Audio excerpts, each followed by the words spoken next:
한 가지 여쭈고 싶은 게요. 대법원장은 어떤 자세여야 합니까? 총리님께서 보시기에 대법원장은 어떤 자세를 가져야 합니까? 글쎄요, 너무 갑작스러운 말씀이어서 저도 조금 어떻게 말씀드려야 될까 싶습니다만은 법관 일반으로 말씀드리면 예. 첫째는 주권자인 국민을 섬기고 받드는 자세, 두 번째는 그러면서 다루는 법의 원칙을 충분히 지키면서 충실히 지키면서 불편부당하고 공정하게 여러 가지 일들을 집행해 나가는 그 두 개가 기본이라고 생각합니다. 국민 주권과 법치 두 가지가 제일 중요한 마음에 담고 있어야 할 자세겠죠. 만일 그 자세를 갖지 않는다면 대법원장으로서 자격이 없는 거겠죠? 어려우십니까? 갑자기 가정법으로 질문 주셔서. 예. 아니, 법관의 자세, 총리님께서 말씀하신 그 자세를 견지하지 못하면 대법원장으로서 자격이 없는 거 아니겠습니까? 법관 내 마음가짐과 자세를 지키지 못하면 법관으로서의 자격이 없다, 이렇게 네. 볼 수 있겠죠. 제가 왜 이 질문을 드리냐면요. 조희대 대법원장이 이름값을 한 희대의 제보 내용을 접했기 때문입니다. 이미 인지하고 계실 수도 있는데 헌재에서 대통령 파면이 결정이 이루어지고 3일 후인 4월 7일경에 한덕수, 정상명, 김춘식 그리고 조희대 대법원장이 만났다는 제보가 있었습니다. 함께 자리했던 인물 면면도 놀랍지만 조희대 대법원장의 발언 내용은 가히 충격적입니다. 물론 제보 내용이긴 합니다. 그날 점심 식사 자리였는데요. 이 모임 자리에서 조희대 대법원장이 무슨 얘기를 했냐? 이재명의 사건이 대법원에 올라오면 대법원에서 알아서 처리한다 라고 했다고 합니다. 저희가 이제 PPT를 녹취를 풀어서 한 얘기인데요. 이 발언을 윤석열에게도 했다고 하는 제보가 있었습니다. 아까 총리님 말씀대로 법관은 공평, 무사하고 청렴해야겠죠? 그리고 공정성과 청렴성을 위반했을 때는 당연히 법관으로서 자질이 없는 것입니다. 이 제보 내용이 사실이라면 대법원장 스스로가 사법부의 독립재판의 공정성을 훼손한 것을 넘어서 내란을 옹호하고 한덕수에게 정권을 이양할 목적으로 대선판에 뛰어든 희대의 사건입니다.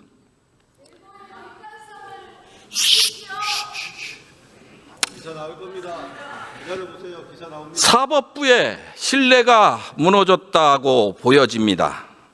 본인은 조희대 대법원장을 위해서라도 수사가 이루어져야 한다고 생각하는데 총리님께서는 어떻게 생각하고 계시는지요? 글쎄요, 저도 기사로는 얼핏 봤습니다만은 제가 직접 듣지는 못했습니다. 글쎄요, 워낙 충격적인 내용이어서 사실은 저도 그랬는데요. 사실이라면은 치명적인 상처 내지는 국민들의 신뢰에 상처를 주는 내용이겠죠. 그래서 글쎄요, 제가 이거 사실이라면 이렇게 가정하기보다도 진위가 정확히 밝혀지는 것이 좋겠다 하는 생각이 드네요.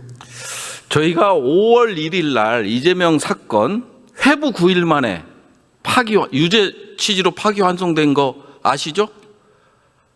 대법원 창립 이래 이런 일이 없습니다. 9일 만에. 근데 파기환송하자마자 그 소식을 들은 한덕수가 어떤 짓을 했습니까? 대선에 나가겠다고 선언을 합니다. 우연이라고 치기에는 너무도 합리적인 의심이 들지 않습니까? 이런 점들을 고려해서 반드시 조희대 대법원장도 수사해 주기를 바랄 겁니다. 억울하면. 그래서 반드시 수사를 해야 된다라는 생각을 가지고 있습니다. 같은 생각이시죠? 제가 뭐 거기에 지금 답하기는 조금 적절치 않은 것 같고요. 지금 말씀하신 내용이 사실이라면은 뭐 저뿐만 아니라 국민적으로 굉장히 충격이 되고 또 사법부에 대한 신뢰에 상처가 되는 일이기 때문에 진위가 명확하게 밝혀지는 것이 낫겠다 하는 생각이 지금 말씀을 들으면서 들었습니다. 예, 총리님, 다른 주제로 넘어가 볼게요. 내란 종식과 관련돼서 좀 여쭤보고 싶은 게 있습니다. 12.3 내란 수사 잘 되고 있다고 보십니까? 글쎄요. 지금 어쨌든 특검에서 하고 있기 때문에 아마 진행이 되고 있고 그 과정에서 이런저런 진전이 있고 그래서 더 연장도 되고 그런 것으로 알고 있기 때문에 국민의 입장에서는 아주 충실하고 잘 다 밝혀지는 결과가 나오기를 기대하고 있습니다. 내란 특검이 267명이 투입됐습니다. 그리고 근데 이번 계엄에 투입된 군경이 4,700여 명입니다.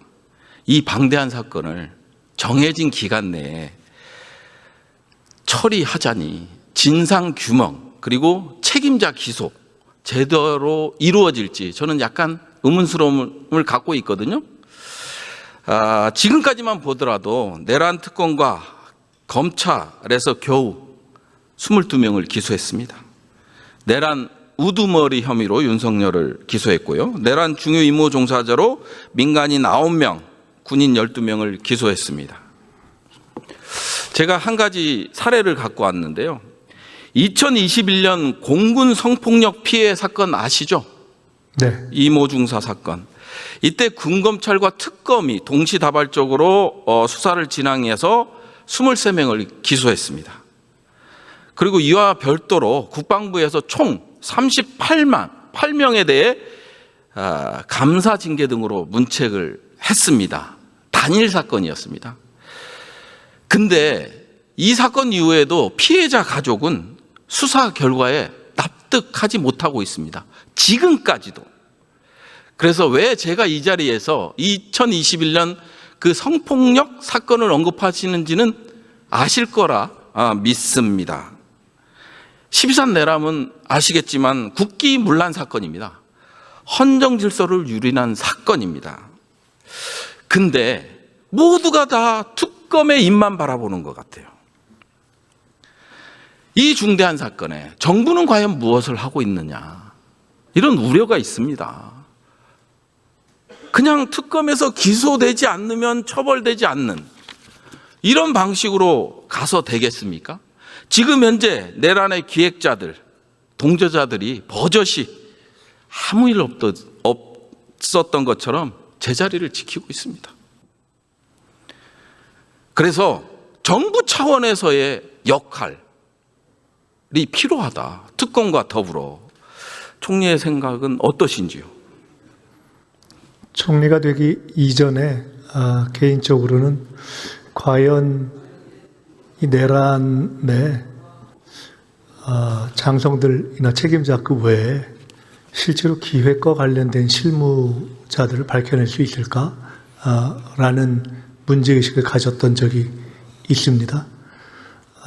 또 그 당시에 생각했던 문제의식을 한 가지 말씀드리면, 과거 다른 나라의 무슨 전범 재판이라든가 이런 경우를 볼 때 이런 사안은 과연 시한이 있어야 하는가 라는 문제의식도 가졌던 적이 있습니다.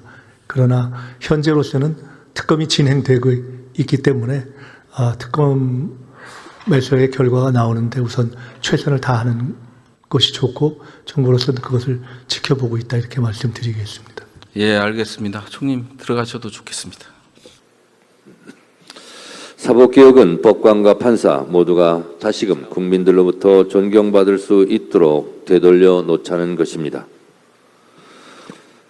정치적 편향성으로 오염된 조희대 대법원장 등 일부 판사 때문에 많은 판사들이 도매금으로 처리되는 것을 막자는 것입니다. 사법부의 신뢰를 높여 놓자는 것입니다. 대한민국 사법부 전체를 놓고 논하자면 훌륭한 법관이 훨씬 더 많이 있습니다. 숫자로 따지자면 훌륭한 법관, 판사의 수가 그렇지 못한 경우보다 비교할 수 없을 정도로 월등히 많습니다. 그러나 사람 사는 곳 어디나 똑같듯이 비상계엄에도 침묵하고 서울 서부지법 폭동 사태에 대해서도 침묵하다가 사법개혁의 국민적 요구에만 반대 목소리를 내는 조희대 대법원장, 침대 축구같이 내란 재판을 진행하고 있는 룸사롱 접대 의혹을 받고 있지만 아직 말끔히 해결되지 않고 있는 지기현 판사 등 소수의 구성원이 조직 전체를 망가뜨리고 있습니다. 이렇게 반성과 성찰을 모르니 사법개혁이라는 국민의 명령에 직면하는 것입니다. 지난번 서울중앙지법 김주옥 부장판사의 통렬한 조희대 사퇴 촉구하는 글을 시켜드렸는데 오늘은 서울중앙지법 송승영 부장판사의 내부 비판을 소개해드리도록 하겠습니다.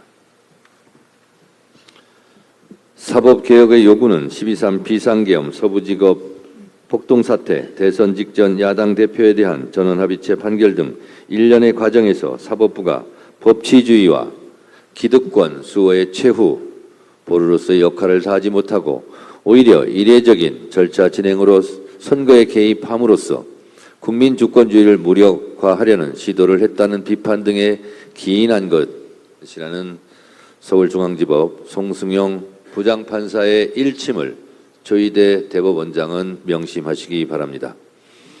국민들은 과거 독재 정권 시절 권력에 굴복하지 않고 사법권 독립을 지켜낸 판사들을 기억합니다. 사법개혁은 법관과 판사로서의 자존심을 회복하고 다시금 존경받는 직업으로 되돌려 놓자는 것이지 결코 사법권 독립을 침해하자는 것이 아닙니다. 법관과 판사들이 과중한 업무를 덜어내어 더욱 국민 가까이에서 호흡하고 국민 눈높이에 맞는 판결을 내릴 수 있도록 기반을 마련하자는 것입니다.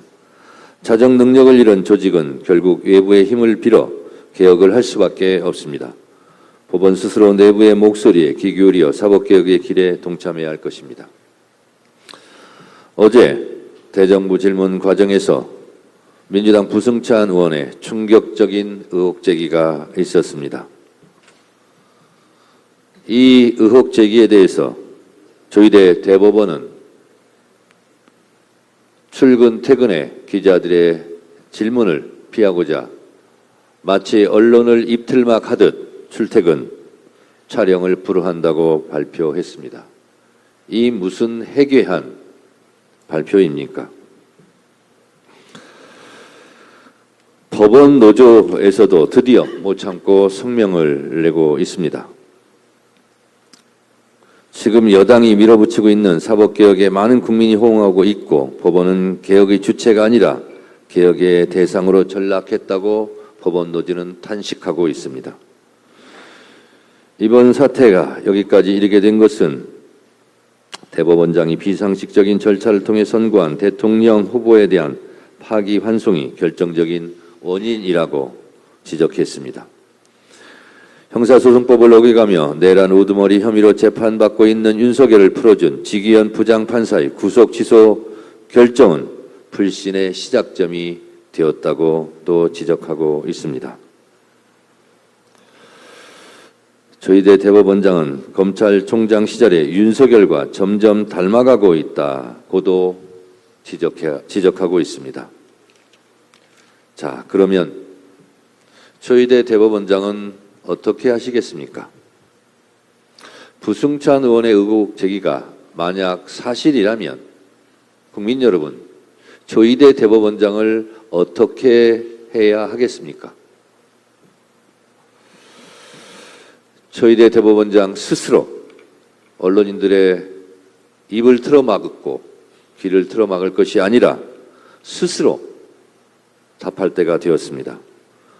내란 특검은 이 제기된 충격적인 의혹에 대해서 수사해야 합니다. 조희대 대법원장에 대한 사퇴 요구가 본물 터지듯 빗발치고 있습니다. 존경받아야 할 사법부의 수장이 이렇게 정치적 편향성과 알 수 없는 의혹 제기 때문에 사퇴 요구가 있는 만큼 대법원장의 직무를 계속 수행하기에는 매우 부적절해 보입니다. 본인의 명예를 그나마 유지할 수 있는 길이 무엇인지 현명하게 판단해 보시기 바랍니다.